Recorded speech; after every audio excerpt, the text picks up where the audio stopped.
welcome to the Youth Parliament. The subject for debate in this Youth Parliament, which is a one forum where we are trying to ensure that there is a strong, interactive, face-to-face, participative discussion and dialogue between the country's newsmakers, the country's policy makers, opinion makers, and the youth of the country who are the future of our great nation.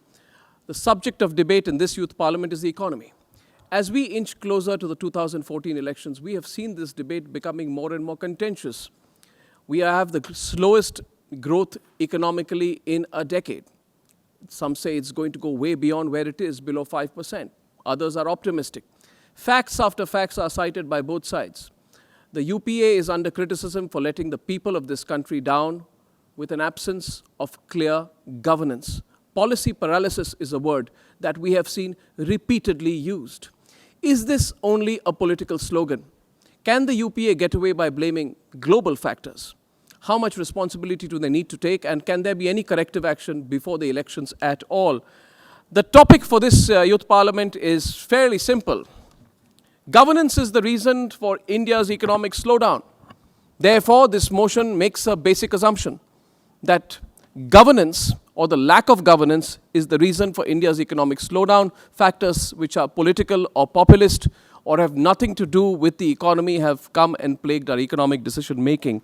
And we have 8 participants, 4 participants which we call as the establishment, and 4 participants of the youth of this country.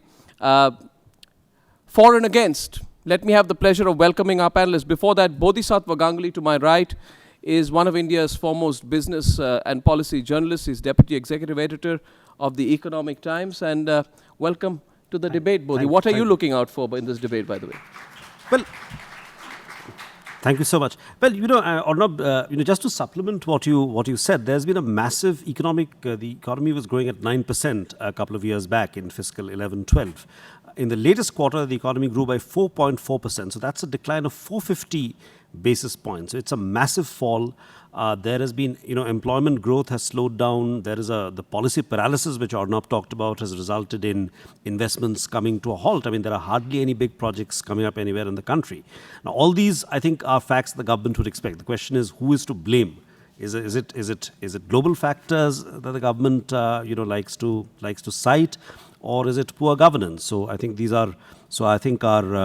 those speaking for and against the motion will, I think, educate us on this. Of course, it's a complex subject, but we'll try and simplify as much as possible. Well, like Arun Jaitley said, talking about the government cribbing about global factors, when a pupil fails an examination, then his first excuse is to point to the others in the class who have also failed. Exactly. Yeah. Debating for the motion is one of India's best-known business persons, an outstanding business woman and the head and founder of Biocon, greatly respected as a citizen voice, a business voice. Kiran Majumdar-Shaw, thank you very much for joining us on the panel. And you see on the other side, we have Sanjay Jha, spokesperson of the Congress Party. You've seen him on television every night, take a beating for everything the government's done wrong. He always tells me the government's done a lot of things right as well, but he's usually drowned in the many voices who think he's wrong. Sanjay Jha, welcome. Wish you all the best. You have a lot to defend. And as I said, we used to say in college, the best debate is that person who is defending the indefensible. Well, I'm all set, ready to go. Taking him on is India's foremost columnist, political thinker, analyst, and senior journalist, Swapan Dasgupta. Swapan, it's great to see you face to face this evening. Pawan Verma is someone I rate as India's finest speakers on television and outside. A person with a lot of experience, understands government well, and now is understanding the political environment even better. He advises Nitish Kumar, a man many see as one of the prospective possible prime ministers, hence represents the point of view of the JDU, I believe, the smaller parties represented by Pawan Verma. Welcome to the debate, Pawan. I have great pleasure now in introducing our youth panelists, and I'd like to say they will have the first say in today's motion. They will be opening the motion and defending the motion. And Kavya, who's all of 19 years old, speaking for the motion from Chettinad Vidyashram in Chennai. Kavya, thank you very much. All the very best, Kavya. Well, these panels are getting younger and younger, and we are so happy for it. Now, speaking also for the motion is Saransh. He's 21-year-old student of the Indian Institute of Technology, Mumbai. He is speaking for the motion. All the very best. Defending the government is the 22-year-old student from the MS Ramaya Institute of Technology in Delhi. Prakhar is speaking against the motion. Prakhar. Abhik from the University of Mumbai, 26 years old, is also speaking against the motion, and hence he believes that governance is not the reason for India's economic slowdown. I look forward to hearing from all of you. A round of applause for our youth panelists. Let's give them up. Let's cheer them up a bit today. And the louder the applause, the more heated the debate. Excellent. Our first speaker today, speaking for the motion, attacking the government presumably, is Kavya. Kavya, the floor is yours. You have 3 minutes for your opening comments. In 2005, Dr. Manmohan Singh, our Prime Minister, stuck his neck out and got the Indo-US nuclear deal signed. He cleared the no-confidence motion in the parliament, and the rest is history. Fast forward to 2013, there has been a complete policy paralysis. The government is spending left, right, and center on populist measures, and such as the NREGA, the National Food Security Act, and it's completely become anti-business. It's completely become anti-investor sentiment. What's happening today? The government is blamed of having too many clearances, and the fact that doing business in India is not easy. India ranks 130th in the ease of doing business index. Let me put this in perspective. An average infrastructure project in India needs clearances from 19 different ministries, and it needs 56 clearances, takes 2 years, and you need clearances from environment, you need clearance from pollution, all of these different clearances, and this really causes a lot of negative sentiment of investors. They're scared. They don't want to come and invest in India. Let's take an example of two big investors who pulled out of India, POSCO and ArcelorMittal. We need their investment more than they need us. We're competing with other countries for foreign investment, especially in this global slowdown. $52 billion and $50 billion. These are the amounts they were going to invest in our country, and they have pulled this investment out because they feel that India is not cooperating. The government is completely anti-business. We feel that the government is spending at a very inopportune time on measures such as the National Food Security Act, which is not time-bound, where nobody knows where the money is coming from. And we know that this is a populist measure because 1/5 of every government's tenure goes in making populist measures, and we really cannot afford to do this at a time when the growth of our country has fallen below 5% for the first time in 10 years. I'd also like to talk about such a regressive tax regime that we have. Our tax laws are so multi-layered, and the government was supposed to bring the goods and service tax, and it has not done so. It has missed 3 deadlines within which it was going to bring the goods and service tax. Cases like the Vodafone tax case and the Shell case really discourages businesses from investing in India because they feel they have better places to put their money in. I'd also like to talk about something that is so intrinsic to a society, food. Food inflation is so high at 18%. The government right now is sitting on nearly 80 million tons of food, and it's not releasing this in the open market. An independent report by the Economic Times states that if even 25% of this food was released in the open market, food inflation would fall below 8%.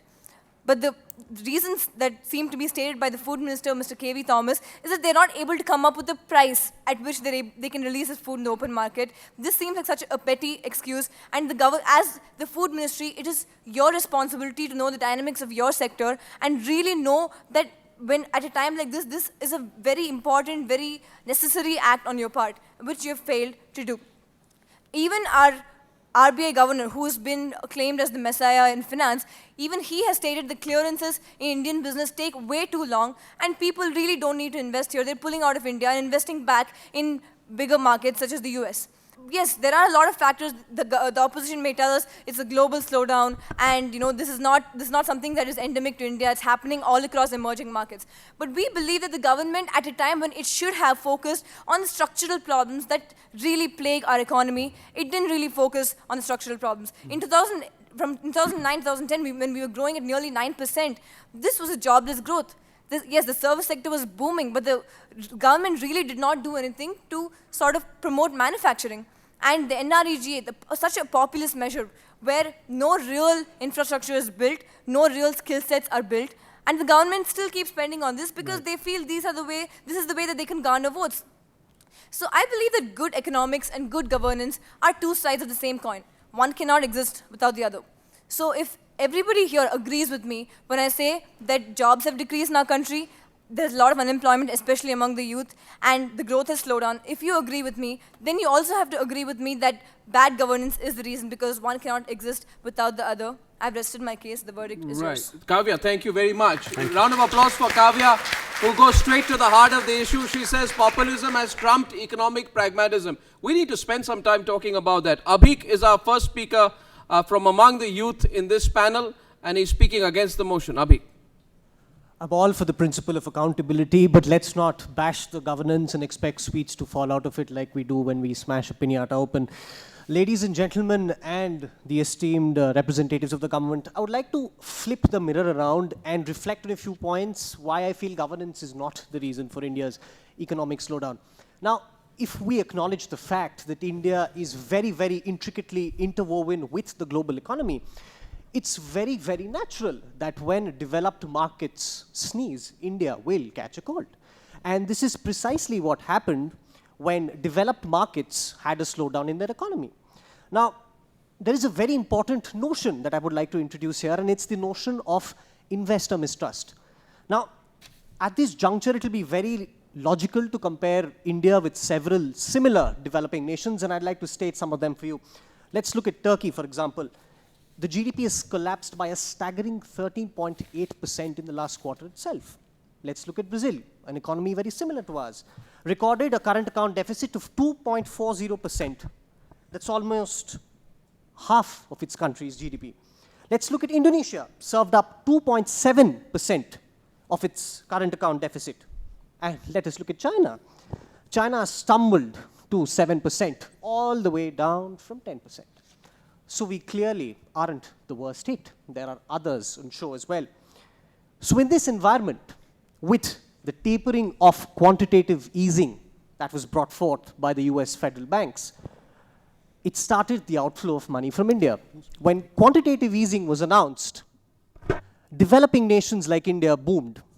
But when tapering was announced and the US federal bank said that they'll stop and they'll ease back their bond buying shares from 85 billion to 65 billion, money started flowing out from India because investors started putting money in countries that were developed and countries that had their economies booming.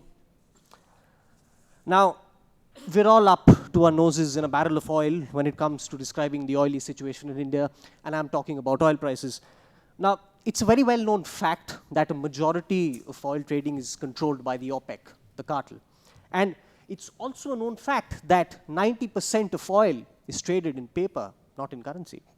So, two reasons I would give to combat why rising prices of oil and oil inflation are not a reason of governance. Firstly, oil extraction is a serious business. Let's remember, it's an expensive business. Now, if you look at shale oil, the highest quality of crude oil that you can extract from the ground, we've already dug ourselves deep when it comes to extracting shale oil from the ground, and we've exhausted a lot of reservoirs. Now, if you're trying to dig out oil from places that are below the substrata and places that are so below sea level, it will get expensive. Now, this has led to the implication that this expensive oil inflation will cause oil prices to rise up. First point. Second point, fear of war. The US apparently is about to attack Syria, and whenever somebody is threatened, hoarding is a very primary instinct. When you hoard, you definitely are calling for inflation. My final point is something which Kavya talked about, and I'll touch upon it. Policy paralysis. And a lot of us are jumping up, pointing at each other, pointing at the television, and blaming the government for ineffectiveness, and laziness over economic reforms. Ladies and gentlemen, sometimes it's very pertinent to know that even when policy makers want to take a decision, we have oppositions walking out of parliament, delaying cabinet decisions. There are too many rules and regulations in the country, I agree, but some of them are correct. That's what happened when POSCO took place. It had the full backing of the chief minister, but yet there were several measures that needed to be completed. It takes time. And our country, let's admit it, deals with sensationalism. And let me put forth my final example. Let me bring the CAG to the fore here. Now, their denouncing of the 2G scam was nothing short of sensationalism. And I'm not defending Raja over the bribery case. He got his just desserts. But have we ever considered the trickle-down effect of the 2G scam? Do we ever consider that rural tele-density rose from 0.4% in 2004 to 40% in 2013? Do we consider that we can all WhatsApp freely from over the desk and under the desk whenever we want because mobile internet has spread so broadly? We do not. And as your point stated about KV Thomas sitting on about 80 million tons of food grains and doing nothing about it, he's scared that if he undersells it, the CAG pulls him up. He oversells him, the CAG pulls him up. So let me take a cartoonist's impression and close. Let's not throw stones at an aeroplane here, ladies and gentlemen. And that's why I believe governance is not the reason for India's economic slowdown. Excellent. Thank you very much, Abhi. Comprehensive. But let's go back, and I request everyone, let's stay to our subject. Our subject today is governance, and therefore questions of POSCO, ArcelorMittal or Nokia, food security bill, lack of decision making. If we can get an answer to that, then perhaps we'll address the entire issue in even more detail. Our third speaker speaking for the motion is Swapan Das Gupta, who believes governance is the reason for the slowdown. Dr. Das Gupta. Well, thank you very much. Well, I'll just take off from something which Mr. Ganguly started off and saying that this issue is very complex. Now, I don't know if you've been through a wine tasting ceremony. It's a very elaborate ritual, accompanied by a lot of swirling of glasses and twirling. And whenever the sommelier puts the wine, the bouquet from the wine up to his nose, they always invariably pronounce, it is very complex. Now, are you enlightened by this term, it is very complex? We've been told that it is very complex. There is the Fed Reserve operating. There is the OECD. There is the Syrian war, which is all impinging on our existence. The Fed existed even when we were doing 9.5%. The Fed will continue to exist even if we go down to 1%. The oil cartels were there when we were there doing 9%. They will not disappear overnight. But tell me, oil extraction is very complex, but what has it got to do with the establishment of a steel mill in POSCO, in Odisha, the POSCO case? Why should that affect this? Why should oil extraction cripple the entire iron ore sector and cause a great bonanza to other places? Why should oil extraction lead to a complete paralysis of coal production and benefit Indonesia and Australia more than India? These are questions which have to be answered. And I think the questions need to be answered because we need to get down to the whole thing about where do we constantly pass the buck. Why is it, if global growth has slowed down considerably, has India emerged as a net exporter of capital? In other words, there is capital in this country, except it doesn't find India to be a very attractive place to invest in. And these are not unpatriotic souls. These are not people who are doing hawala business. These are canny business people who believe that they get maximum returns out of their money. So these are questions which have to be answered. I think it's very easy sometimes to push the mirror and look at extraneous factors. Indira Gandhi used to say, corruption is a global phenomenon. Wonderful. So it ceases to be a domestic phenomenon. I think it's that mentality which we are talking about. If we believe that you can talk up the economy, only a year ago, Mr. Chidambaram was saying that we will reach double digits. Double digit of what? We are now sub 5, as they are calling it. And in between, we are detecting something called green shoots. And if from statistics to botany, We are traversing the entire thing to try and explain a simple factor of how at every stage we've mismanaged coal, we've mismanaged iron ore, we've mismanaged clearances, we've mismanaged environment. Take the case of Lavasa. Some people may be familiar, a new township. Maharashtra Environmental Board clears it, the center says no. Same is the case with POSCO.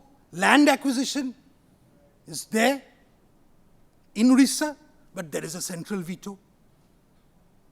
But again, if India is universally collapsing, why is it that some states are registering double-digit growth? Why is it that Bihar, which Pawan is very proud to represent, albeit from a distance, is doing so well? Why is it Gujarat that is doing so well? And surely it has to have some, I mean, certainly Gujaratis are known to be entrepreneurial, okay. Biharis never had that reputation so far. So they've acquired it. So they're able to manage something. That's the point. Today we are in a situation where there is policy paralysis because there are contradictory impulses working on the system. There is one set of people who says, dig a hole, fill it up, and then India will become another Sweden. You'll create a welfare state in that. No question of how you can afford it. Someone else believes you can have a trickle-down theory.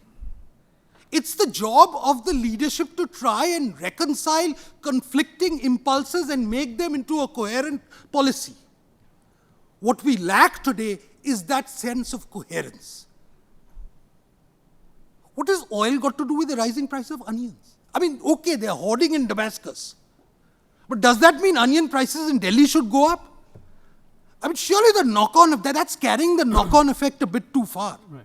It's a question you, at one level, you're not even sure whether you want a free market economy, whether you want to return the state to the commanding heights. You have got your concepts in a complete muddle, and at the same time, you experiment. You try and use India as a permanent guinea pig. And it's that principle of using India as a guinea pig which has been caused by government, which has resulted in the situation we are in today. Swapan Dasgupta has put his point of view in a very articulate manner. And with his usual deftness of style, has completely avoided a detailed discussion on the food bill because he's aware that the BJP eventually went along with the food bill, so the opposition is not to defend. He has also avoided the issue which Abhik raised, so I know, Swapan Dasgupta, I'm provoking you, so you come back to it on the opposition charge that he says the opposition has turned parliament to an internal den of dissent. Well, that increases the majority on the other side, Mr. Goswami. If someone walks out, it increases the majority. I'm sure you know that much of simple arithmetic, that if the opponents don't vote against you, your majority increases. That is not an obstacle if they walk out. We will. No, this is something I enjoy every time I meet Swapan Dasgupta. I'm sorry I indulged myself for a bit. Now let's hand it over to Sanjay Jha. When there is trouble that is created as a fallout of activism, should political parties not take the responsibility for it? On the charge that governance is the reason for India's economic slowdown, Sanjay Jha. Yeah, thank you very much. A pleasure to be here with the young leaders of a future and a dynamic India. I'm a very optimistic man. I can tell you that I like the motion because it makes us natural victors. Because you are acknowledging on the other side that when the average growth of the UPA government over the last 9 years has been close to 8.4%, you're acknowledging that governance has not been a hindrance. Because the growth has been staggering, outstanding, if you compare it in a relative sense. And my friend Abhik here made the right point. That growth is never to be assessed in absolute terms. It's always a relative. Globalization is a two-way sword. It works for you. It can also work against you. I think one of the panelists there asked and said, why should we worry about, I think Swapan said that, what happens in Europe or the United States? Well, let me tell you, the newspapers, including both these newspapers, have spent considerable newsprint telling you why there has been a US government shutdown. And I can tell you, hold onto your conscience right now. And if I were to ask you a question, as to which country in the world today that you see as a model of governance, I think you will, in your heart of hearts, don't tell me that, especially those on that side, it will be the United States of America. So what explains the US economic slowdown for several years? It's not always and necessarily governance. There are always a multiplicity of factors. And let me give you one more. In the last 9 years of UPA government, this is the government that has faced what has been seen as the Great Recession of the 2007-8, when the Lehman Brothers crash was on account of the mortgage scam in the United States. After 1931, the Great Depression, after roughly 80 years, the world was in a convergence because they said this is a catastrophe, a cataclysmic disaster in the making. Which countries survived that? China, and one of the prominent countries that did an extraordinary job was India. And even as a lot of youngsters here sit and look at what's happened in the economy over the last 10 years, please remind yourself, we are a vibrant young democracy. This is the country that in 1947 had 90% of people living below the poverty line. Now, a few percentage here and there is 21%. It's a remarkable leap. We are a young country. We compare ourselves with the United States, with Europe. I think it's good that we set ourselves very exacting standards. But let us occasionally also romanticize reality. The second point, our literacy in 1947 was 16%. Today, it's 75%. Education, that's the big answer that you get there. Look at life expectancy. In 1947, an average Indian lived to an age of 26 or 27. If you take 27, it's right now just the reverse. An average life expectancy in India is 72. Have we not made leaps? The truth is we have. And I want to just make a few points here. India has become, over the last 3 years, the world's third largest economy in purchasing power parity, which means what a dollar buys in America and what a rupee buys in India, if you were to make a comparison of that, we are the world's third largest economy. Is anybody in this room, including Arnab Goswami and Bodhi, not proud of that achievement? I think, while we question it, and it's important, I do agree, and I'll acknowledge that at the very beginning, governance is a challenge. It's a challenge for India. It's a challenge for any economy in any stage of its growth. Because governance is forced upon you by changing society, by changing expectations, by changing regulations, by changing dreams, by competition. We'll live with that forever. This debate should happen 20 years from now with the same degree of passion. It doesn't change. And I want to, move on by addressing a quick question here from what, Swapan said. POSCO, Swapan, for your information, was resisted by the local councils of people within the territories where POSCO was to be made. It is an allegation that the government tried to interfere and smother that. I think we need to get into the facts there. Point number 2, I was assuming they would be more environment friendly because Lavasa has actually got strictures coming from the Ministry of Environment. And I want to address that issue. And before I just address one more point and move on, that end of day, India, let me tell you, you said subsidies are a waste. But I want to tell you this. Would you feel proud of this great India story if 70% of Indians are not as well off as we are? If they go to bed not getting a good, happy meal, if they go without education, if they don't get medicines when they're sick. That is not the India story. That is the story that we talk about in UPA. The Bharat and India needs to come closer together. They cannot really move away. And my last line. Sanjay, we're over time. Yeah, and my last line. That end of day, I think you got to realize that global factors is a reality, as has been what Abhik has mentioned, not a policy paralysis, but a parliamentary paralysis. And third but not the least, I will acknowledge we have had some coalition compulsions. It's a cliche, but it's a reality too. Thank you very much. Sanjay Jha, for your positive attitude, we give you the Positive Man of the Debate Award, because in agriculture at 1.9% and manufacturing at 1%, you have to have a lot of positive energy to believe that you've got it all right. But let's go to the next speaker. We are not going to get into a straight debate. Good. We expect a good agriculture And boost this year if for you sure. were to say that our expectations are too high and hence we should be happy with manufacturing at 1%, that would be a Marie Antoinette kind of comment. And I know you will not risk that.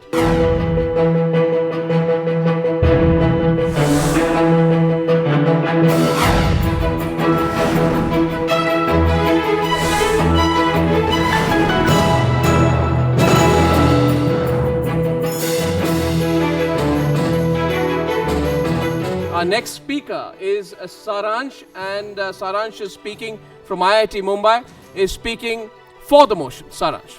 Thanks, Arnab. I'd like to respond to Mr. Sanjay Jha. He quotes average growth figures of the UPA from 2004 and then goes on to blame external factors responsible for the global mess.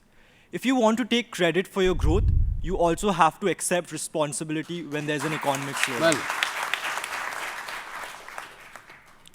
In 1997, he said that 90% of the population was below the poverty line, and today 20% is below poverty line. The problem is that your policies are still living in 1997. They're still populist policies. You're not realizing the aspirations of the youth. You're not realizing that now what India needs is solid growth. And we need a growth to the tune of 9% if we really want to alleviate poverty further. Else our population will take over us and we won't be able to get people out of poverty. I would now like to respond to Abhig. He mentioned that there has been a global slowdown and India's economy is doing bad as well.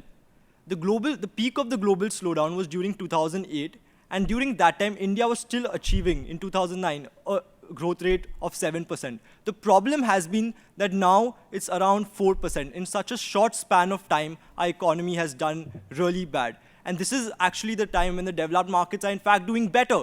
So this is clearly indicative of the fact that there has been a clear lack of government issue. The way they try to defend themselves is by saying, look at other emerging markets, they're equally performing badly.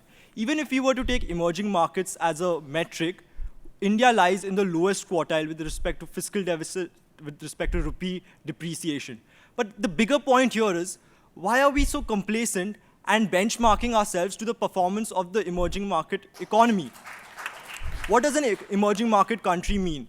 It means that investors want higher rate of return because there are substantial risks attached. Risks because there are corruption issues. Risks because there are clearance issues. Risks because there are uncertainties.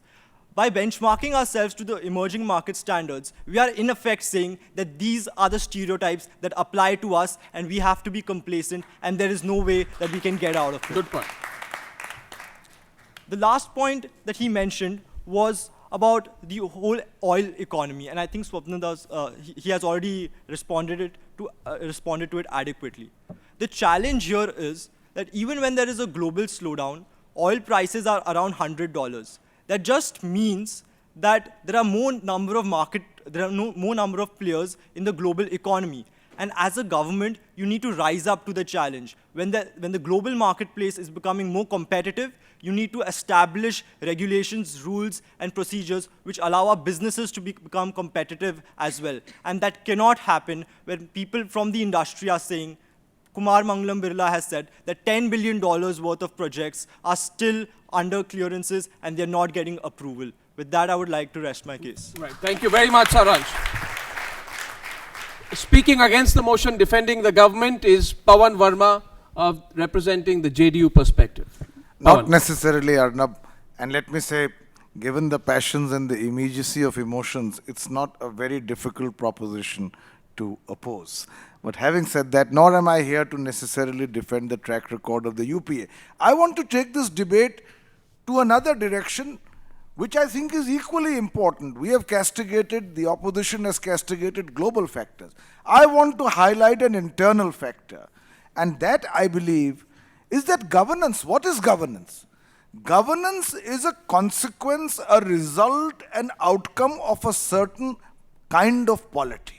Now, for the last 20 years, we have all been witness to the fact that instead of having a government at the center with a stable majority which has 5 years to rule and to give back to the people the fruits of governance for which they voted them in, you've had multi-party coalitions with perennially precarious majorities and constant instability.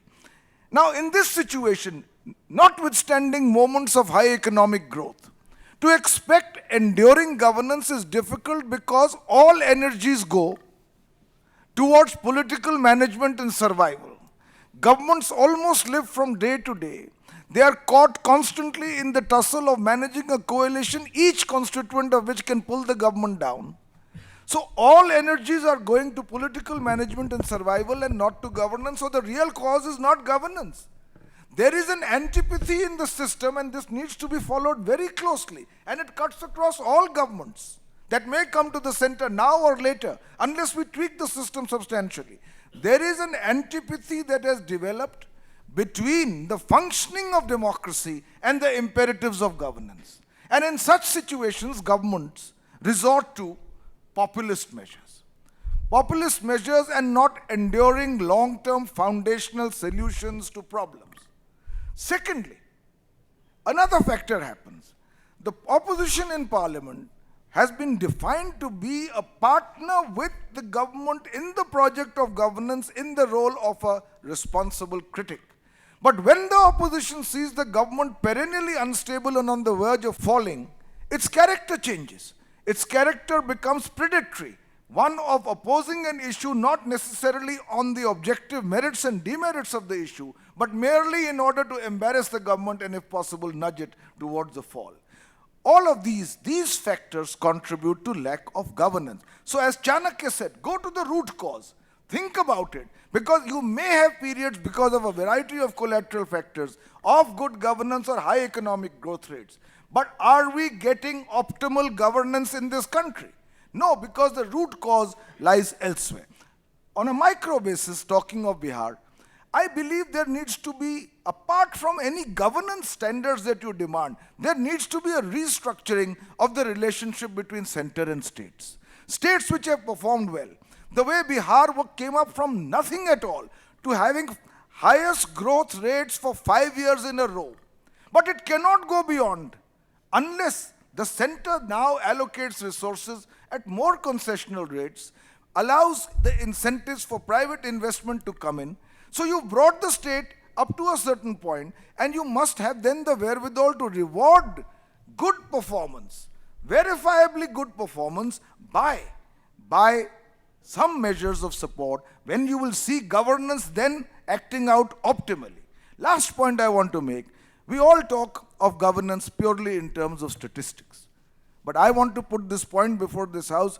Don't judge governance only by that extra 1% of the GDP. Governance must be inclusive in character. Governance must go down to the people who matter. Yes, when GDP rates are very high, people are redeemed from below the poverty line. But there can be an equally valid approach that you work in governance in order to benefit the unprivileged, the deprived, and that may slow your growth rate down. They may deprive the affluent, the middle class, and the elite of some benefits, but ultimately, in the long term, they lay the foundations of a more progressive and prosperous India. Well, thank you very much, Pawan Verma. We'll go into comments later. I don't know what coalition politics has to do with the retrospective tax proposal, and if coal and iron ore are in doldrums today, it's because they're in doldrums because of corruption. I think that the corruption is also fundamentally one of the issues. We will come to those points, and I think we should talk about the way the political class is dealing with the economic problem, because the frustration is with them. I hope you address that. Our next speaker speaking for the motion is Kiran Majumdar-Shaw. The floor is yours for 3 minutes. Thanks, Arnab. First and foremost, I think you've skewed this debate because Pawan is on our side. So I think that's unfair. But, to be less facetious, I just want to, pick on a number of issues that have been raised during this very interesting debate. Firstly, I believe that certainly this is a case of lost opportunities because of poor governance and very, very poor policies taken in a timely manner. Now, on one side, when we look at our growth rate almost at the height of the financial crisis globally, we prided ourselves that we were insulated from external factors, and we had that 8+% growth. That's true.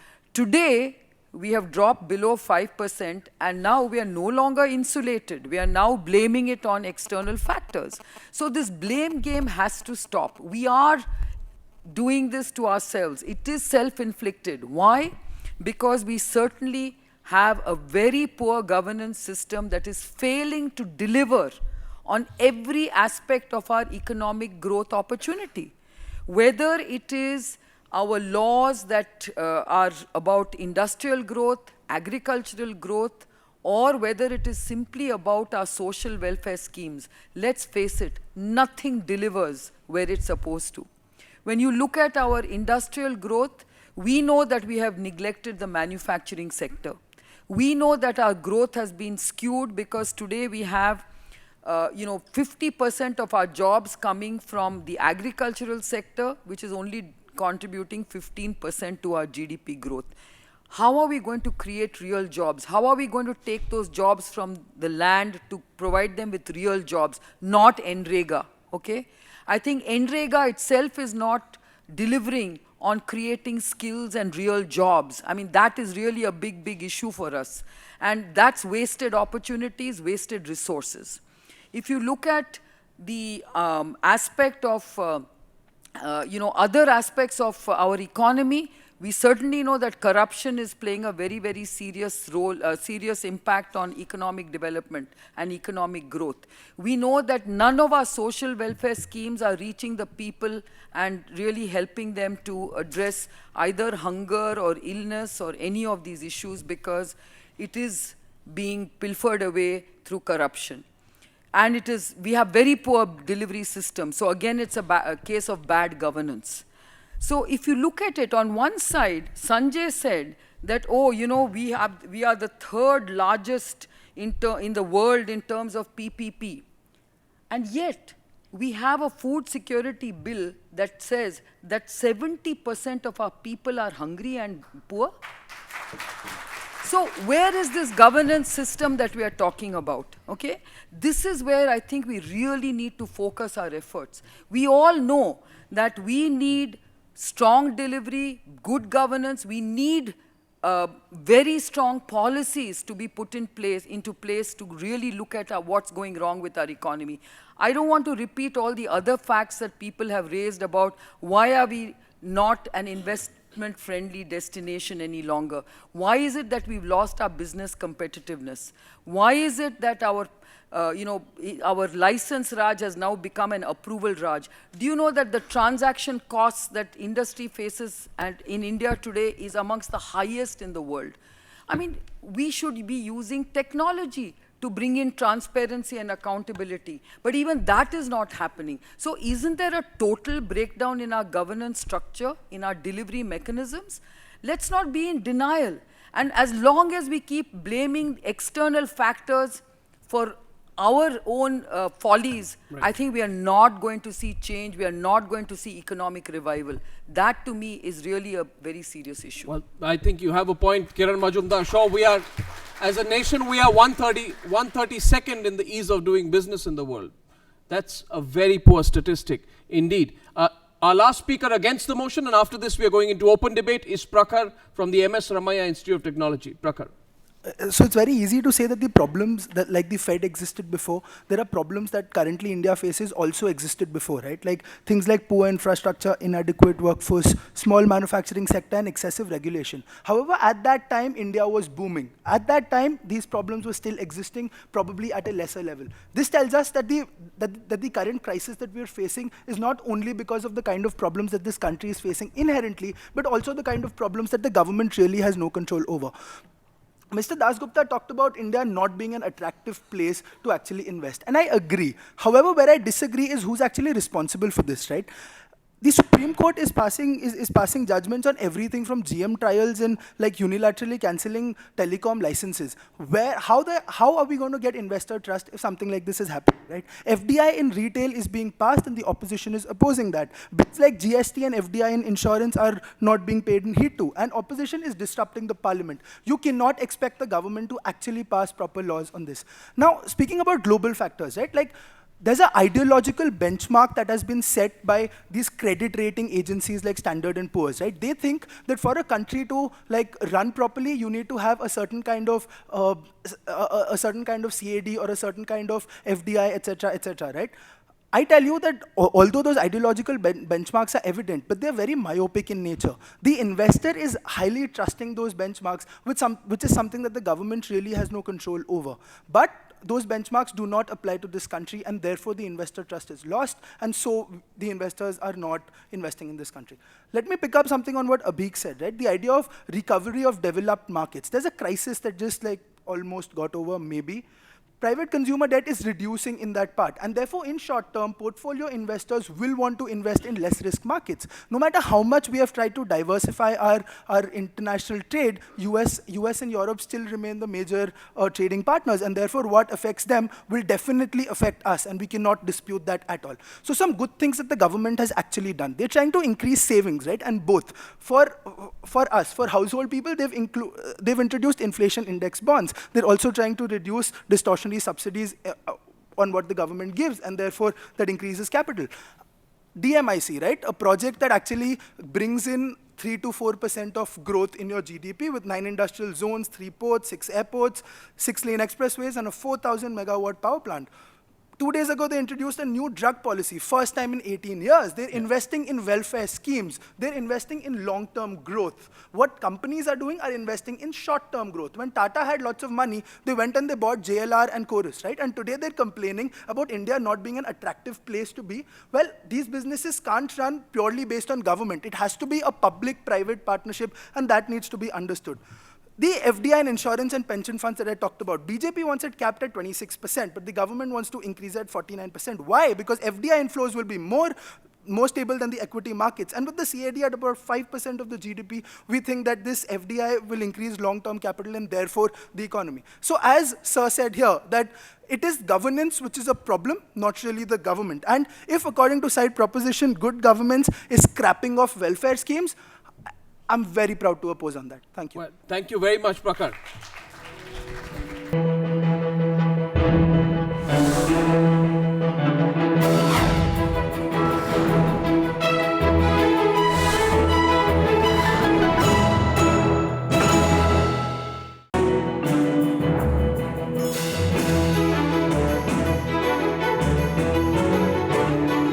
Is corruption good governance? Are scams good governance? Is profligacy in a bill that does not have the requisite money to fund it good governance? Is lack of decision-making good governance? Is the fact that files are not moving good governance? Why are investors moving away from our country? Let's put this whole issue in perspective. Let's go in for interjections from both sides. If you have a specific interjection, make your point specifically to one individual on this side. So we got 30 seconds with the interjection, and we have a 1-minute response. So Kavya has the first interjection. Go ahead, Kavya. My question is to Mr. Sanjay Jha. Yeah. So he talked about how the government has achieved 9% growth in 2009, how the government brought a lot of reforms in the last 10 years. I'd like to ask you, sir, can a government really afford to rest on its past laurels? Number one. Number two, he's talked about how we're a vibrant young democracy with a very young population. The government has really not taken any measures to capitalize on this young population. China's doing so brilliantly because they've really invested in their human resource. India's got a really good population as well. We can be thriving in manufacturing if we really invested in this, but we haven't taken steps to do that. Come Why? straight to the question. Yeah. So let me tell you very straightforward. There's no question of resting on your laurels at all. I mean, this is a continuous challenge for us. I mean, you and a lot of your fellow panelists were complaining about the fact of subsidies being a waste. I mean, Kiran mentioned Manrega is a waste. I can tell you, when you look at India's growth story, you've got to look at each and every Indian. As a government, we're responsible for every citizen in the country. And to borrow on what Professor Amartya Sen said once, he said India has become like islands of California in a sea of sub-Saharan Africa. Because there is poverty all around, and you see pockets of very rich people. So I can tell you in one simple sense that India today, and as a government, we have a responsibility to discharge our policies in the interest of each and every citizen of the country, and I do believe our welfare schemes in particular are targeted towards people who are disadvantaged. That's a nice, that's a nice, pre-election stand which you take, which is dangerous, by the way, about India and Bharat. Let me say this to you, Sanjay Cha, you ask the young audience here, India and Bharat is the same, and let no political party try and create a divide because it thinks it's going to work for it politically. You make, therefore, this debate is hinged on an implicit assumption that the Congress representative makes, that if you want to help the poor of this country, it will be at the cost of the economy of this country. I'm not saying that. Well, that's an implicit assumption. Let me give you one statistic. Let me give you one statistic. India has 56 to 60 billionaires. We also have over 60,000 slums. Now, can we ignore that? That's my challenge for anybody who's a patriotic Indian in his today of governance. The question is of governance. Sonia Gandhi stood up. Let's get. Sonia Gandhi says, well, the money is not there for the food security bill. It will have to be found. And the Prime Minister, as someone wrote, despite being an economist, did not question the inherent contradiction in that kind of a position. You're not going to answer that. I'm going to allow interjection from this side. The young man has an interjection there for you. Go ahead. I have a question to Pawan Verma. He said that we can't blame politicians because politicians do not have enough. Let him complete. Let the young man complete, Pawan Verma. The problem a lot of times coming from the overall bench, you were suggesting is that the opposition party block legislative procedures. But often the problem is common sense execution policies and not legislative procedures. A simple case in point is if any infrastructure project needs to get cleared by the road ministry, you first have the tendering process, then a particular private party gets to execute the infrastructure project, but then it's the onus of that private party to go to every single ministry for every single clearance, which just jacks up costs. You're not providing employment for the construction of that bridge, and the public suffers because that actual project is not being implemented. Why can't the clearance process happen prior to the tendering process? It's a very specific point. You want me to answer? Yeah, I would like you to answer him. No. First of all, I am not disagreeing at all with your critique of why governance cannot be better. The proposition before is that governance is the reason for economic slowdown. I am making a point to you that governance is a consequence of several factors, one of which is the kind of polity which exists or not. Now, my worry about any government, and I'm not speaking only for UPA, next year we are going to have elections, we'll have again a multi-party coalition, again with a majority of 4.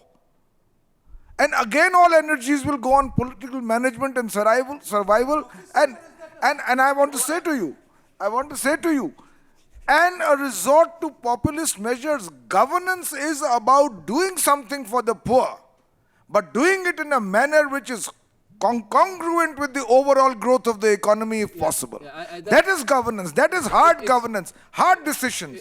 I submit to you that our polity as it exists today and the pulls and pressures and the complete indiscipline that often rules in the running of a coalition government and the kind of opposition this then creates makes governance impossible for the best of governments, including the NDA. It may be good governance for short periods, but it's suboptimal governance. Pawan Verma, if we know all this, then why on earth has the government done nothing? I mean, the finance minister stood up and gave the 10 commandments. These are the standing operating procedure for any economist or any economy. You are defining after 9.5 years of governance the SOP for what normal prudent governance should be. Did it take 9.5 years to realize we should bring the fiscal deficit down? Kiran Majumdar Shaw is a counter. Swapanda, coming to you. Yeah. No, I just wanted to say to Sanjay, nobody is denying or debating the importance of social welfare. I think what we are really saying is that the governance structure is so poor that none of these social welfare schemes are delivering what they are supposed to. I'll just quickly respond to that very quickly. There is no denying, we acknowledge the fact that there are leakages in delivery systems.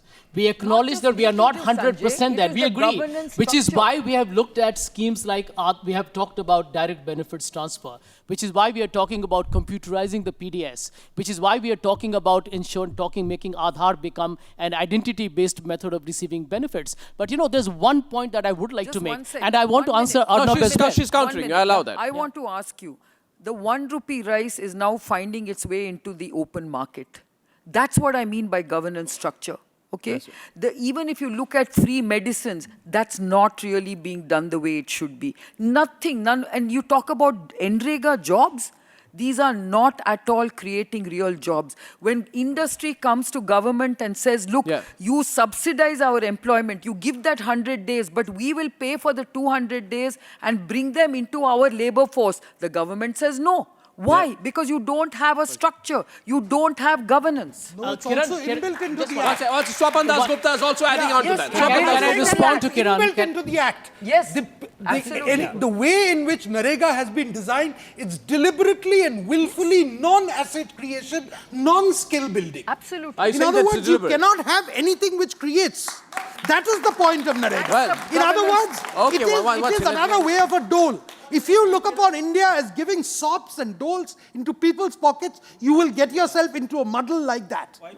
That's the governance crisis I'm talking about. That government does not really have the true delivery mechanism or the true intent of delivering to those who need it. Well, can I answer that very quickly? Well, I think as of now, I it would is say a very that unless you answer very quickly, let me tell those you, who have moved the motion have a clear upper hand on the debate. The rural landscape. I request the opposition to respond equally. Yeah. The rural the landscape has changed dramatically. Let me tell you that if you go to the rural interiors of India, you'll find a confident household. Manrega has been a game changer in rural India. It has in fact resulted in even the migration that was happening in the urban areas. That's only on television ads. And there has been asset creation. Now you can't pick up. Come on, it's only on television ads. You can't pick up. You can't pick up a couple of isolated examples and generalize that the entire scheme has been a failure. Ladies and gentlemen, let me tell you, are you proud of the Right to Information Act? Yes. You are. Similarly, right, RTI, similarly the right to food or the right to education, the right to employment, which is Manrega, have been What really about the right to growth? What about the right to growth? 8.4%. What about the right to growth? And let me also give you an answer. Arnab What about the right of honesty? mentioned that right to honesty. Give us these rights also. Well, let it create an entitlement society. Give us the right to honesty. Absolutely. Let us give us the right to efficiency. Well, let me tell you, you're being dishonest by asking me the question itself, because I think the party that you represent very often gets it wrong. But I want to make one very critical point here, and this is a very pertinent point, that this government is not just about any particular slice of India. And to youngsters in this particular panel in particular, I hope you know that during our time, the IITs have gone up from 7 to 16. IIMs from 6 to 13. 1 minute. Hear me out.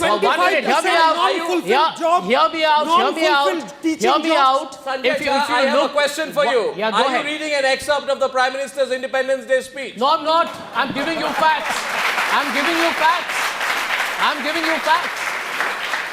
Well, let me tell you, maybe we should try and recognize the realities of change. I'll tell you what happens. The biggest mistake that we can make in India is when we take growth and progress for granted. You know, we have become, let's not ever become so arrogant in our growth that we begin to tell ourselves that we have a setback, we collapse. The American economy today has a shutdown, Mr. Sanjay, but they haven't we have given to up keep parity on among all the members of the panel, and the youth participant here is giving you covering fire as you come under an increasing assault of a combined treasury bench. Talking about the kind of fixes that the PDS system actually requires, right? Like, nobody is disputing that, yes, there are leakages, as Sir very rightly pointed out. But the very fact that it's operational right now is a place where we can actually go and fix those leakages, right? This is a step forward to actually make that a concrete step. Now, I would completely disagree with ma'am when she says that this is like the intent of the government is not right. No, that's incorrect, right? The intent of the government is very much right. The point is that the moment you've passed a bill, the operational accountability comes to the government, and therefore these leakages can be fixed. More than that, right? Like the setting up of the CCI and like all of these more structures to actually get those clearances in like passed out faster, right? Like tens and billions of dollars have actually been cleared so early. These are things that the government has already taken, right? And that's exactly what we're saying. It's moving towards becoming better and not really worse. It's not responsible for bad growth. Bodhi wanted to come in out here. The CCI appointment setting up was a few months back. Is it too little, too late? Is a point to be considered? Bodhi.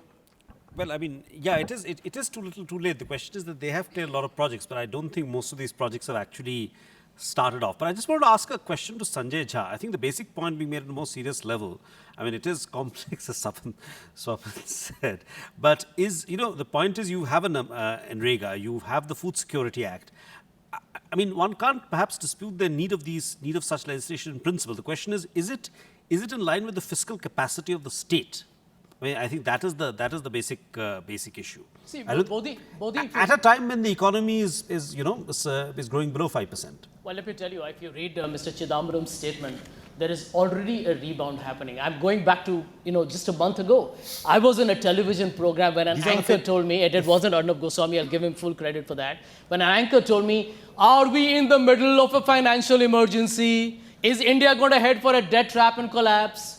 3 weeks later, nobody's talking about the fact of how things have dramatically changed. At that point, when I talked about the potential Syrian crisis, they said, oh my God, here goes Jha making excuses. When we talked about the quantitative easing being withdrawn, everybody said, here we blame it on global factors alone. That is a reality. And Bodhi, I will tell you one point, and this is for the benefit of everybody in the audience. It is common sense that when an economy's current account is in deficit, the rupee will, the rupee will depreciate. Can anybody explain to me? My question is to you. Sanjay Jha, let's understand the question which how do you explain the fact that the current account surplus Sanjay Jha, very often when we are speaking on satellite links, then I keep complaining that you don't listen to the question. But here I am sitting a few feet away from you, and you are still pretending not to listen to my question. No, Sanjay Jha, there is a very basic question. Yeah. A lady belonging to the Congress party, a very eminent lady, said, I don't care where the money comes from, you've got to find the money. That is the question this was asked. Well, let me tell you what is there Can I aspire to buy your office in Bombay? I can't. Well, it's beyond my capacity. But I can hope to create a more modest office. I can give it to you as a subsidized rent. Within my means. Can I answer wait, Sanjay, I throw this question to everyone on this side. And this is not my estimate, it's not some TV anchor. It is the Commission for Agricultural Costs and Prices which estimates that the cost of subsidizing rice and wheat, distributing it nationwide at a subsidized price over the next 3 years is, hold your breath, 512,000 crore rupees. I think this country has the right to ask, where is this money going to come from? Answer that question. Arnab, we want to know, because people are losing jobs, EMIs are going up. Productivity is down, manufacturing is at 1%. We have every right to ask where 500,000 crores is going to come from. It's not going to come from thin air. It's a wrong number. I'll tell you why. That's because a CACP number. Let me tell you, you're aggregating a totally different subsidy here. The right to food is going to increase your burden by only, by 23,000 crores. If 700 million people of India get subsidized food grains, our fellow citizens, one of them who could be a future Mahendra Singh Dhoni, one of them who could be a future gold medalist for India, are you going to say that he or she doesn't deserve to have a full meal? Sanjay Jha, how is that a fair Sanjay Jha, before an election, you should allow the allies to speak, or potential allies to speak. And the potential ally has been trying to speak for quite a while, only if you let him. Pawan Verma. It's sort of very fast degenerating into a BJP versus Congress debate. And that is not really the framework of the very important motion you've put before this House. And that tendency exists for any discussion we have today. Arnab, you mentioned a sector which I want to use as an illustration point of the essential argument I was making, which is agriculture. Agriculture in this country, whether under the NDA or under the UPA, has been growing between 2 and 3%, the old Hindu rate of growth. 60% of the people of this country live off agriculture. If agricultural productivity as a result of hard decisions that need to be taken rather than populist solutions like MSP increase, minimum support price increase, if that sector stagnates, how are you going to expect all kinds of subsidies which are given in lieu of agricultural productivity to work? That is the point. That is what I meant, that irrespective of government, whichever governments come, use the populist resolve, which is raise the minimum support price, which continues to benefit already rich farmers. We need another green revolution in agriculture. You raised a very important point of agricultural productivity, and the second green revolution will come from biotech crops. Yes. This government has not taken the bold decision of allowing genetically modified crops. That was regulatory, it was a regulatory process. It's been stopped by one, I think it's been stopped by one minister as we do. Yeah, so how can you say that? One non-minister. The point is the food security. How much we'll end up spending on the food security bill, as Donald Rumsfeld might put it, is a known unknown. I mean, it's a sort of... I think the number you're referring to is for this year only. The question is, over a period of time, you've created an entitlement whose costs are actually unknown. And there are economists within the finance ministry who are disputing the figures the government to put out. I mean, the CACP estimate which Arnab put is at an upper band, but there are various... The issue is that there are alternative uses for that money. You could invest, as Arnab is saying, in creating storage facilities. You could invest in research. I mean, let the government invest in GM seeds. I mean, if it doesn't trust private sector companies. I mean, China has an enormous GM. So I think that is the... I mean, that's to do that, you have to put politics on the back footing. So I think that's the issue. The point is that this is a resource-constrained economy. There are alternative uses for that rupee, and what gives you most bang for the buck? I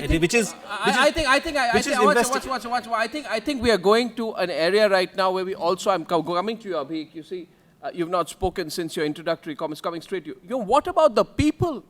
You claim to be doing all this for the people. Why are political parties not honest and saying that we are doing it for vote banks? There would at least be an implicit honesty when you make that comment. Because when the people here are suffering high inflation, when you increase the minimum support prices for your subsidized rice and wheat, you're going to lead to an inflationary condition out of it. So this food security bill will have a further inflationary impact. Who thinks about the people at this time and comes back to the core issue that Swapan Das Gupta raised? Are we oblivious to 80 rupees a kilo of onions? Or is there a feeling, let the middle class of this country live with it? I want somebody to address that from this side. Abhik, will you do that, please? I would respond to Mr. Swapan Das Gupta, and I would also pose a few questions, seeing that we've been questioned so far. Oil and onions was a very pretty statement to make in the relationship. If you don't have the money, if oil inflation prices are going up, how do you get the oil and how do you cook the onions, sir? Anyway. One is, let me finish. One is fossil fuel and another is groundnut. So that's the answer. If you know your oil, you would know it. Let me finish. Since you don't know either oil or onions, you're asking. Yeah. The question I want to ask you is of a few facts that were brought up by various members in the House. Firstly, corruption. I know for a fact, and this I've read up, that corruption at various levels adds on 20% to the MRP of any product. In the end, fine. Who is asking you to pay the bribe? Who is asking you to pay the bribe? Has anybody put a gun to your head and told you to pay the bribe? We are looking for easy getaways. We are looking for easy getaways, and then we blame the government for saying that we take bribes. Do not encourage it in the first place. Exactly. Very good. It's a wonderful question, and I think it deserves a very straightforward, honest answer. It deserves an honest answer. Let us look at Are you yielding? You yield for a minute. Let him reply. 75,000 crores. We were not obliged to pay the bribes. Did they ask you to pay the bribes? 75,000 crores. Who paid the bribes? Who received the bribes? Let's have a... Let's get honest about it. Let's get real. Honesty, sir, it's not the railway clerk who takes 20 rupees who is responsible for bringing up the marked retail price of a product by 20%. It is corruption which is operating on a very, very different sphere, and which operates not very distant from this socialist Gothic monstrosity which we are I would like to respond. Okay, let him respond. The response, sir, is if you're globalizing the thing of corruption so much, if you bring it down to a very local level, let me bring it down. Let me localize it for you. 2 kilometers of this place. I'm localizing it. Mr. Das Gupta, sir, there are very few people. The people who pay corruption, the people who use corruption, is because they're too lazy to go and take action. No, that and then we blame the government for it. Are we too lazy? If we're caught by a police cop for not possessing a license, are we too lazy to get our license confiscated, appear in court, and then get fined for it? We are escaping that. I'm touched and that then we you blame have it on a the very government. idealistic view of the level of corruption in this country. I'm so glad that you think that corruption exists only at that level. You don't think corruption exists to get a file moving. You don't think that corruption exists to get clearances. You don't think corruption exists to tamper with land records and suppress it under RTI. But this applies to These all are parties. things. These are applies to all parties. This is a political corruption. Pawan has been trying to say this is a Congress BJP debate, which it's not. But I think there is a place for the Me Too parties also. I think there's a very, very important place for them, which is why he enlarged the scope of governance. And I think he basically ended up supporting The question is, one second. I have one point to make. Is it, first of all, please direct it through the chair, the esteemed chair. Other point is, how honest are we on corruption? I'm glad we're talking about corruption, because when you ask the government, planning commission, why is coal production low? They say, well, forest clearances, environment clearances, land acquisition. They don't say that 80% of the coal blocks haven't started production because you gave it to a lot of people. I'm sorry to say, a lot of those people were unethical elements who got it through rackets. That's corruption. The identifying of the problem is critical. If the Planning Commission of India does not identify the real problem why coal production does not happen, which is corruption, and says it's only clearances, which is also a government problem, then are we addressing the core issue? But the gentleman there wanted to contradict. Pawan Verma wanted an interjection. Go ahead. The floor is yours. Sanjay Jha on this side. Allies, please. Always. Yes. Potential allies. Potential allies. If we think that corruption is not opportunistic and is endemic, then the only person who can change it is who is outside the system. If I am giving the bribe, and if I don't want to give the bribe, I have to stand up and say that I'm not going to give the bribe, because the person sitting above the person who's taking the bribe is also taking a bribe. So the whole solution aspect starts off from me and not really from the government, and we as a nation should understand that and not really blame the government for everything. Prakhar, the simple way you can solve this problem, especially on the approval stages, is let a private business come, get its license, and then make the entire process transparent. There is an interest of the political class to retain the inefficiency in their system. Because by having discretionary powers, they can engage in political favoritism. He's agreeing with me. Exactly, he's speaking I'm against talking about this problem, which is the core issue in the political class. No, he's agreeing with us. You are agreeing. The whole... He's agreeing. So the problem is that you're agreeing with our side. That's why I said, Pawan, you should be on our They side. don't know where they are. No, we know. Just to respond to Swapan, and you'll allow me You that. should be careful. They should be on the other side. Arnab, a question to Sanjay. You will allow me a response Yes, to I'll that. allow a response. I think the problem is not that we don't know where we stand. I think the political parties who think they are the only ones who matter believe that they can make us stand wherever they want us to, and we don't. That is another matter. But the second point is, Arnab, corruption is condemnable. There can be no justification or condemnation of it. But I want to ask you a question. Yes. An ordinance was brought in recently. Yeah. Whatever the other motivations, there was also this notion in the minds of parliamentarians that when majorities are wafer thin, if 3 MPs become disqualified, governments can fall. I go back repeatedly to an issue that to take a hard stand on corruption, you also need the kind of enabling milieu which today's polity lacks. People are afraid elections instead of 5 years later will take place in a year and a half. They're collecting money for the elections. This is the real problem. So we can keep debating the symptoms. We can keep debating the system. I want to make one other point just to open up the debate. Who's collecting money for the election? I think political parties are. And I believe that there is no degree of hypocrisy on this issue. Today, political parties, their accounts are not on website. They are not audited properly. They are merely a statement given to the income tax. They say 740 crores, of which only 2% are from identified donors, because there is a law which Election Commission has recommended a dozen times should be repealed, which is that you cannot make donations to parties without identifying the donor. Currently, the law says if it's less than 20,000, you can. Therefore, I say to this. Modi has a question.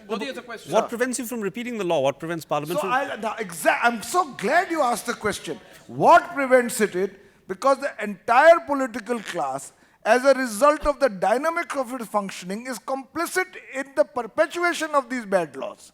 The Election Commission sends 22 proposals to the Standing Committee.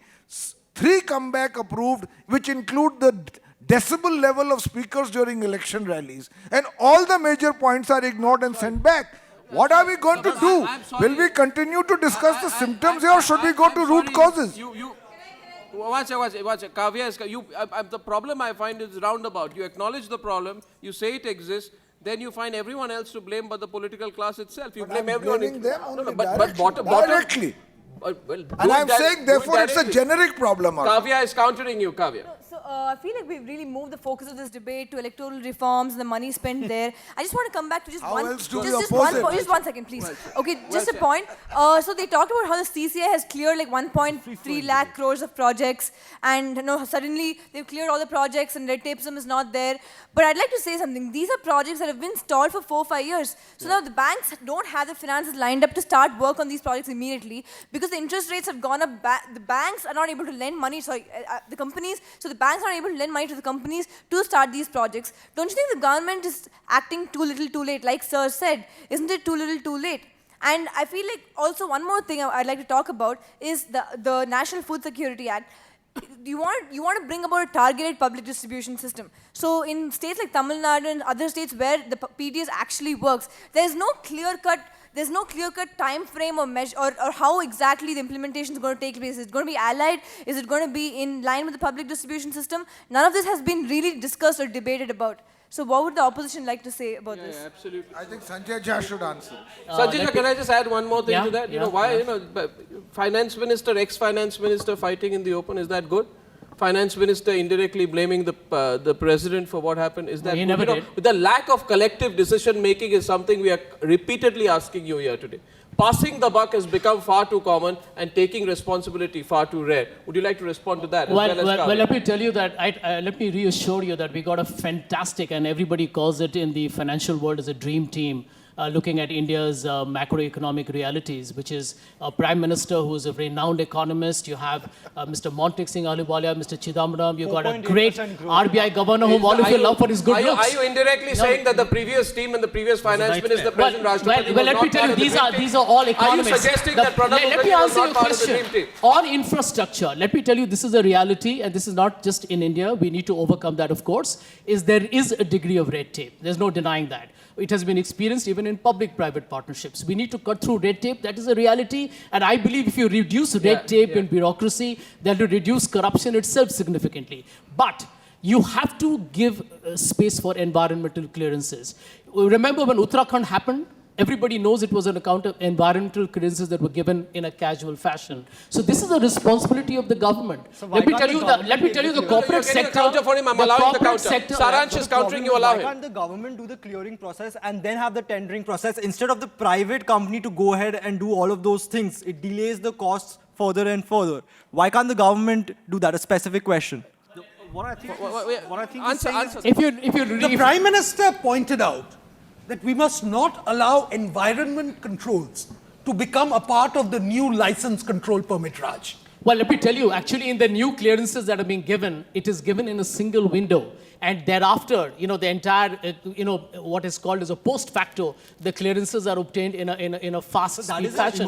But let me tell you, if you look at the land acquisition policy, please read the land acquisition policy. It will address the whole issue, not just of acquisition of land, but resettlement, rehabilitation. I keep reminding you, and let me tell you, I'm sitting here with a jacket and tie does not make me less of somebody who is suffering somewhere in the back of beyond that you and I cannot see here. I think we all need to understand this is a larger story. The India story, Swapan, is a lot bigger and much more, to borrow your word, complex. And I'm going to pose you a question. I want to have a question for Swapan because he's been sitting merrily and laughing away to glory. So why don't you answer this question for me? The government passed, rather the parliament passed the FDI in multi-brand retail. It could have been done through an executive order, but yet we did it through parliament. How do you explain to me that the India's leading opposition party, for whom you seem to have some subterfuge sympathy, apparently says that in the event, I don't think that will ever happen, thank God, but in the event that we ever win power, we will cancel the FDI and multi-brand retail. As a foreign investor, how would you respond? Maybe is that the reason why you think there's been zero investment in foreign retail? Well, let me tell you. Is that the that's reason? a terrible- Is that one statement not an given by answer. No, one one MP from Jharkhand is responsible for cancelling Swapan- an entire Swapan Das policy? Gupta- The point is very No, no, no, simple. Don't dodge.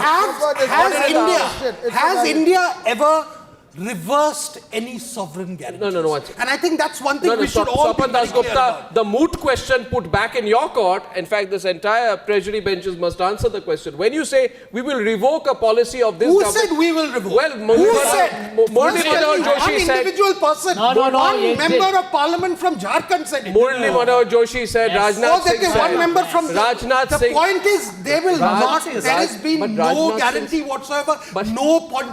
Swapan- It would be complete. Swapan Das Has the Gupta- prime ministerial designate Swapan of the Das BJP said Gupta, it? Swapan Das He has Gupta, not said if it. you allow me, The point please. is very simply If you allow me, that because ultimately in the day, one sec, Swapan there are Das Gupta- various voices which come in, Swapan Das and at Gupta- the same time, I think some voices can have the right to override your voice too. I like that. Well, Swapan Das Gupta, you are not just wiser but louder. But you know, I may like to humbly remind you that it was Rajnath Singh who said that we will not revoke the retail FDI policy. The question being put is, It would be very a member silly. of your It would bench, be extremely silly if bench, anyone was to revoke a it. member of your bench says, send the right message to foreign investors. What message are we sending to foreign investors? I know, Are you that pro-investment, also is a pro-populism, or governance just issue. anti-Congress? That's the question which is being put here. Yeah, but I'm saying, Arnab, that is a serious governance issue. So we cannot allow that to happen. This also cannot be allowed to happen. So I'm saying, when you talk about governance Question. issues and economic Cutting across decline, I- what why does the investors BJP are want looking to for say upfront? Anybody trying to reverse consistency it in would be extremely policy. silly. No, I agree with you, but So what I I'm saying is, think why doesn't the BJP say that up front? They consistency in know also policy is internally. Please they know. ask the BJP. So When I take my membership of we the have asked BJP, I will the answer BJP. it. Since I have not taken a membership of the BJP, I cannot answer it.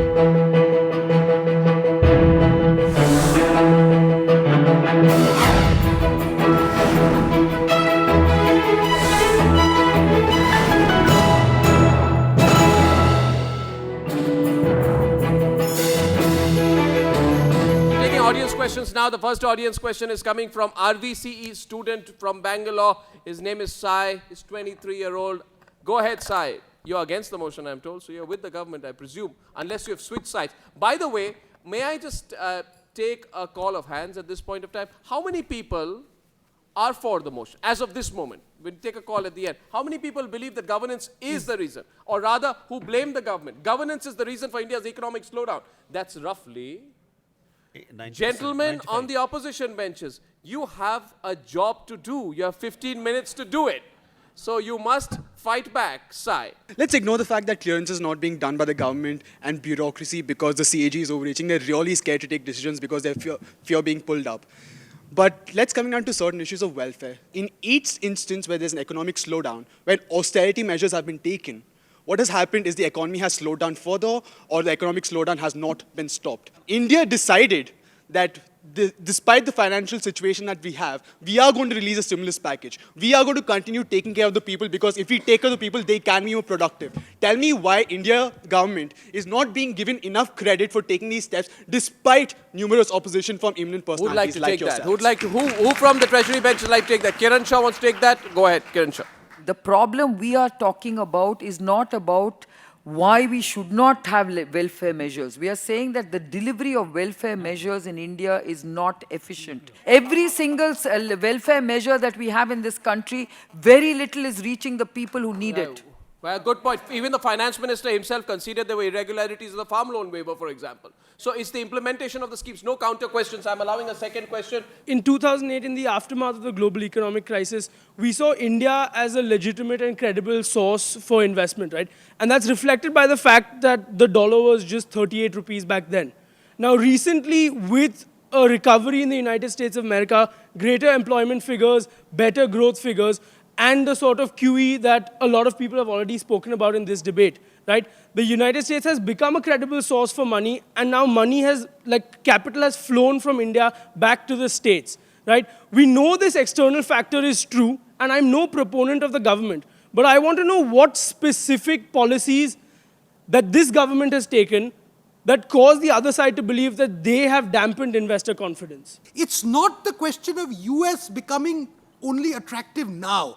The question was, why did simultaneously India become unattractive? Yes. That is the question. But You see, these are the issues. Okay. The unattractiveness of India was building much before the attractiveness of USA was re-established. Swapan Das Gupta, India got $37 billion FDI in 2009-10, which was higher than what we got in the entire 1990s, which was $15 billion. Yes, Let me exactly. tell you, foreign The point is it investment showed into what a India, myopic and policy we Kiran will followed agree with earlier, me, number one. foreign Number investment two, into India is a matter of it perception. shows how And the little way of your the potential you have opposition exploited. parties and the way the opposition parties sent a just negative showed how message little of your by potential. obstructing If you're just- parliament, if you you're just- created a downside opinion of India. That's the whole you problem. think the opposition Foreign creates a investors downside? don't come with You the with all your macroeconomic fundamentals. advertisements, you with They all come your with Bharat perception. Nirman, Bodhi will you answer can't that. get over that. Sanjay, The Jai, opposition creates a perception downside. matters. Sanjay Jai, Your Bodhi dream will- team can't, your May I dream team please- can't negate that. May I please- otherwise If I'm it's going to- all the That's criminals exactly are what on we are opposition. doing. Okay, I'm getting up on What And the about trend your, is getting look at positive. the amount you've spent on just publicizing your achievements. Why governance cannot function? No. One minute. I have been Arnab, thinking my for a case long was- time. You see, this is I have no, been thinking for a Pawan, long what time you've whether I'll be established compelled to do a is Meera that Kumar, when but I don't people want take to. recourse to extraneous measures See, to you can't try say our and beds are here justify because they're already something sitting. which we should be seriously concerned about, a national failure, a national inability to live up to our potential. That is what we are really debating.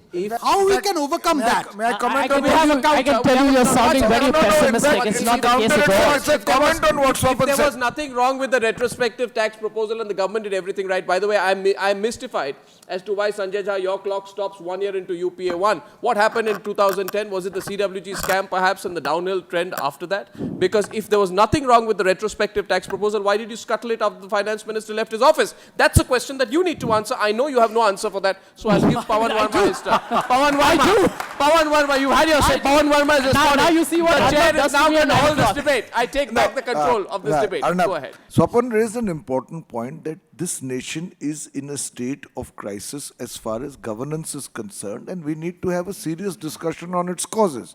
I put a thought to our audience today and to you. Is it a coincidence that the examples of better governance we've seen in India are from some states which also have a stable political majority?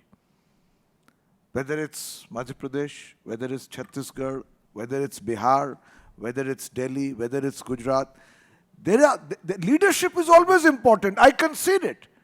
But I am saying to you, for God's sake, let us be honest with ourselves. Otherwise, we'll have this debate 2 years later after the elections and debate exactly the same issues again. I take your point. There are more than 500 million Indians who are growing at over 11%. That point is well taken. Next question from this side. We got 7 minutes on this debate. Make it brief. One constant theme in your in whatever you have said is that stability leads to better governance, leads to a stronger economy.